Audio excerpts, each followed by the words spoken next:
Let's turn to Nicholas Economides, a professor of economics at NYU. Professor, what is your takeaway from the latest GDP numbers for first quarter? Well, I think that these numbers are in anticipation of tariffs. So it shows a worry by the investing public. And it shows that the administration needs to be much more careful and thorough in selling the tariffs program to at least Wall Street. You're the economist, and perhaps you can educate us here. How does a massive surge in imports, Professor, how does that translate into a lower GDP?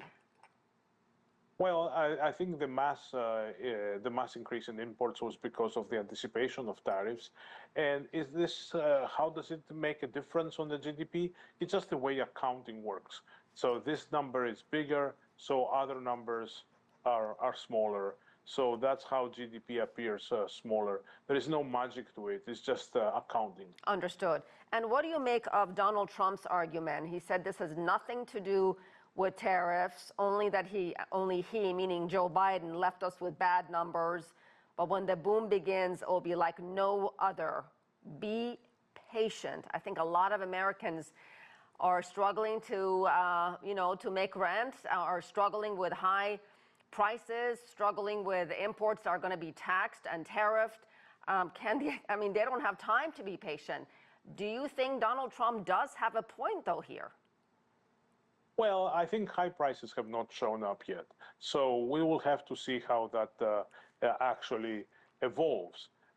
Nevertheless, investors are in general impatient, no matter what administration we have.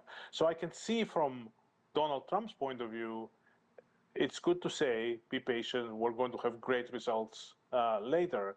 But people look at the present very much and the very immediate future, rather than what would happen after a year. So it's important, I think, from my point of view, as an economist, I would say, it's very, very important for the Trump administration to explain what exactly it's trying to do with tariffs and whether the tariffs are going to be a short-run negotiating tool, or they're going to be there for some time, a year or longer, to make sure that companies come back to the United States or to collect money. So these are completely different goals. And the Trump administration and the Secretary of the Treasury they have to explain how exactly they expect things to work, and especially in what time horizon they expect things to work. And what about, in the meantime, concerns about a recession, Professor? A concern about the recession is always there. I do not see right now a high probability of a recession. Nevertheless, that situation is evolving.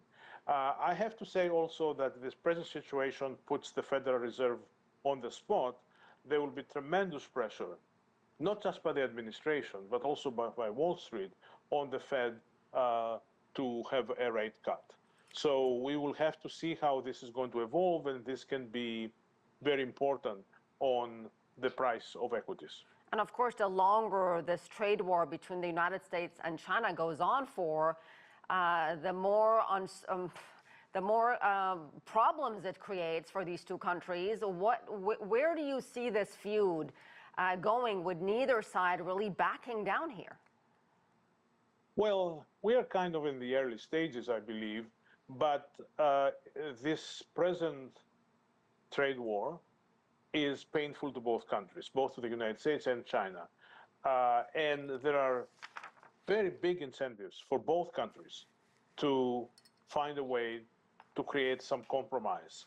And I think I'm always a bit more optimistic than average, but I think that given how much pain there is on both countries, the leadership of both countries will find a way to start ratcheting down the numbers of the tariffs and eventually find a reasonable number in which they can both sides can live with and stay with that. All right, we'll leave it there. Professor Nicholas Economides, thank you very much.